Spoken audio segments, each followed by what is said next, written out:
Alors, le troisième aspect que je voulais aborder, ce sont les textes. Je sais que tout le monde attend sur les textes. Mais comme on dit chez nous, on ne s'envoie pas soi-même. On est envoyé par quelqu'un. Et par rapport à ça, par rapport au texte, je reconnais qu'il y a du retard.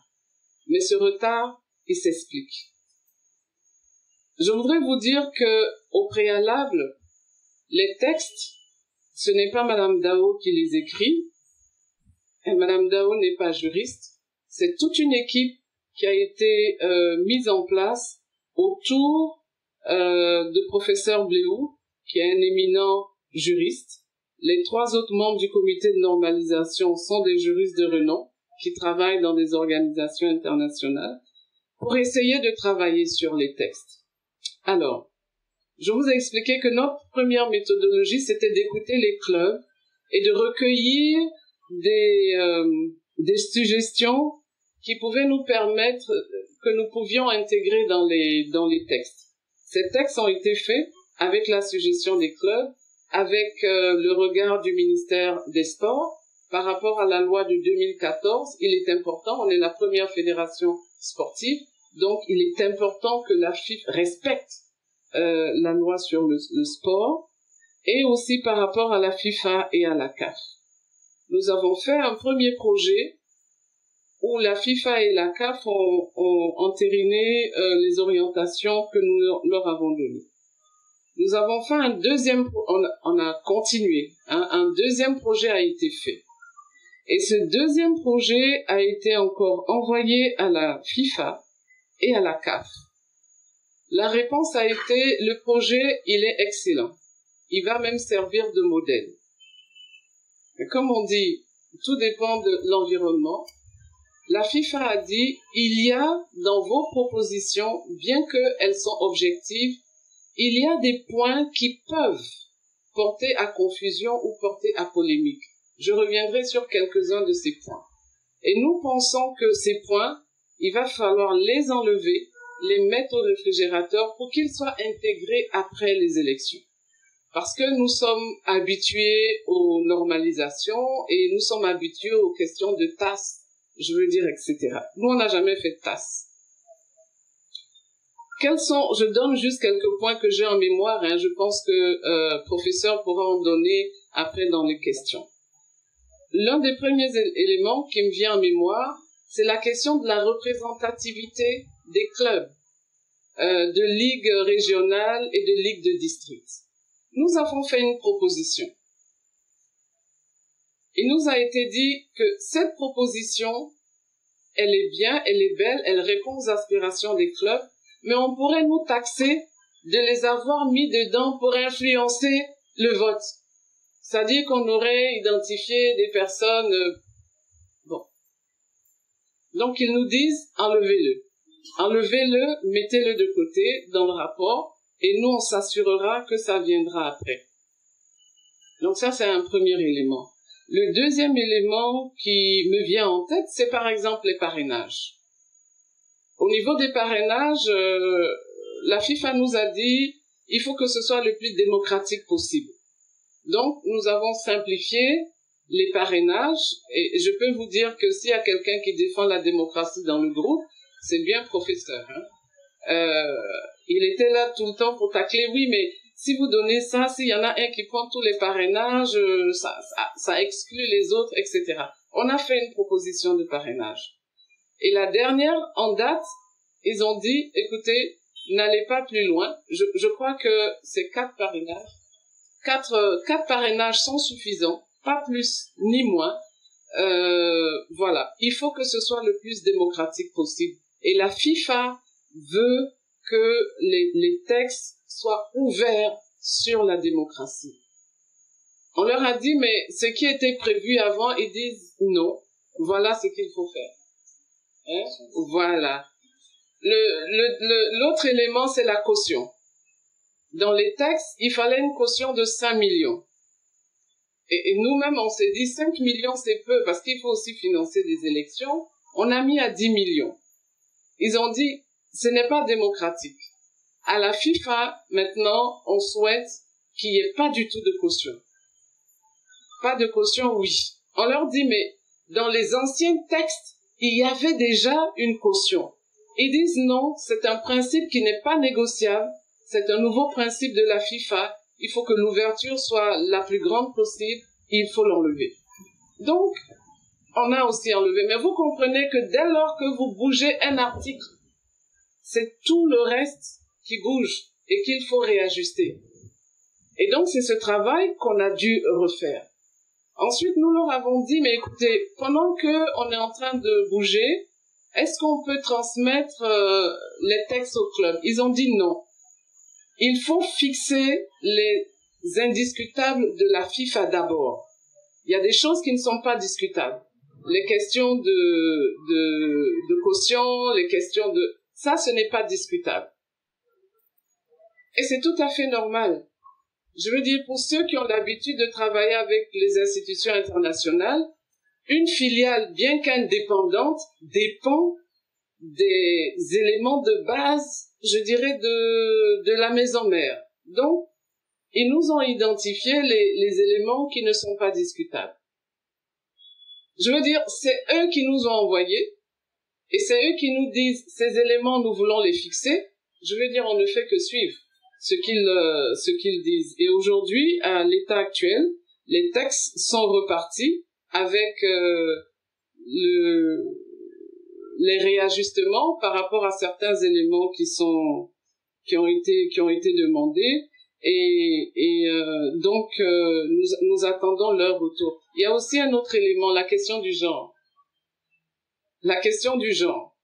C'est partout, même dans les textes de la FIFA, c'est partout la question du genre est importante. Ils nous ont dit, mettez-le de côté parce qu'après on va dire que c'est parce que vous voulez introduire des femmes que... Nous, on n'est pas habitués au milieu du football. Eux, ils le savent très bien. S'ils disent que ça peut être sujet à des interprétations, on ne peut que nous aligner sur, disons, ce qu'ils ont dit. Donc, à la date d'aujourd'hui, les textes ne sont pas encore revenus. Et comme ils ne sont pas revenus, ils ont exigé à ce que ce soit le texte final que eux vont nous apporter qui soit partagé au club. Et ils vont arriver dans une mission d'évaluation pour laquelle d'ailleurs ils vont avoir aussi à discuter avec les clubs très prochainement. Nous attendons la date, mais je pense que ça sera au plus tard à partir du 1er décembre, puisqu'il y a l'Assemblée générale de la CAF, l'Assemblée générale extraordinaire de la CAF, qui se tient le 26. Donc cette mission d'évaluation sera sur Abidjan, elle va aussi rencontrer les clubs, et cette mission d'évaluation, évidemment, va sortir une conclusion. Il y a 3 conclusions possibles. On arrête, tout simplement. On continue. Ça aussi, c'est une possibilité. Ou alors, 3e possibilité, nous-mêmes on dit, on ne veut plus continuer. Mais je voulais vous rassurer, cette 3e possibilité, elle n'est même pas possible. Parce que nous sommes une équipe de mission et nous allons terminer ce que nous avons commencé. Je pense qu'il y a eu beaucoup de polémiques au moment où on commençait à entrer dans le fond du sujet. Et c'était peut-être pour détourner notre attention, mais notre attention n'a pas été détournée. Ce que nous devrions voir, nous l'avons vu. Et nous allons le corriger parce qu'il y va de la vie du football ivoirien. La FIFA dit 0 tolérance pour la malgouvernance, 0 tolérance pour la corruption. Et donc nous allons aller jusqu'au bout parce que c'est une mission qui nous a été donnée. Parlant des élections, évidemment, les élections ne pourront avoir lieu que si les textes sont approuvés. Ce que nous sommes en train de négocier, en 15 jours, quand les textes vont au club, en 15 jours, je pense que les textes pourront être votés. Là, la question ne se pose pas. On s'en va même vers 3 assemblées générales. celle qui va voter les textes, celle qui va statuer sur les comptes de la FIF. On va pas laisser tomber, on va aller jusqu'au bout. Et puis celle qui va élire le prochain comité. Alors, je voulais profiter de cette occasion pour répondre à quelques points qui ont été soulevés, je crois, par un groupe de clubs, mais en fait qui n'ont aucun sens. Ce groupe de clubs dit que le travail du commissaire aux comptes a commencé sur injonction de la FIFA. Aucune injonction de la FIFA. Moi, j'aimerais bien avoir le texte ou l'écrit qui est une injonction de la FIFA. Et je voudrais vous rappeler que nous avons retardé à dessein le démarrage du travail du commissaire aux comptes. Parce que nous-mêmes, nous avions commandité un audit. Il fallait que l'audit avance avant que le commissaire aux comptes ne commence son travail. Donc, il n'y a pas eu d'injonction de nulle part.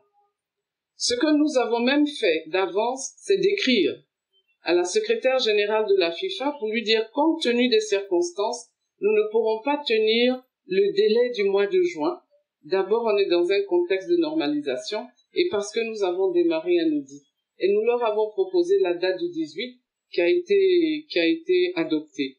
Donc, je voulais répondre un peu à ça. Et puis, on aurait appris que, oui, on a un budget de fonctionnement du CNFIF. Là, vraiment, je mets au défi qui que ce soit d'aller regarder. Aucun budget n'a été fait sans l'accord de la FIFA. Et je m'explique. La première des choses que nous leur avons dites, et les autres normalisations ne l'ont pas fait d'ailleurs, c'est de dire si vous nous envoyez en mission, alors nous avons besoin d'un budget spécifique pour tous ceux qui vont nous accompagner, parce que ça va demander qu'on recrute des juristes, qu'on recrute des personnes qui vont travailler autour de nous. Ce budget a fait l'objet de discussions pendant au moins 2 mois, avant qu'il ne soit adopté. Donc, rien n'a été fait dans le dos de la FIFA, et c'est même un budget spécifique qui a été mis à notre disposition par rapport à cela. Donc, j'ai dit au départ que nous allons travailler dans la transparence, dans le professionnalisme, et c'est ce que nous avons fait, je veux dire, jusqu'au bout. Donc, ces quelques petites informations que je voulais apporter. Et je voulais vous dire que nous sommes une équipe de mission, et quel que soit je dirais, les remue-ménages autour, nous avons une mission, nous irons jusqu'au bout de notre mission. Et notre mission, c'est de faire ressortir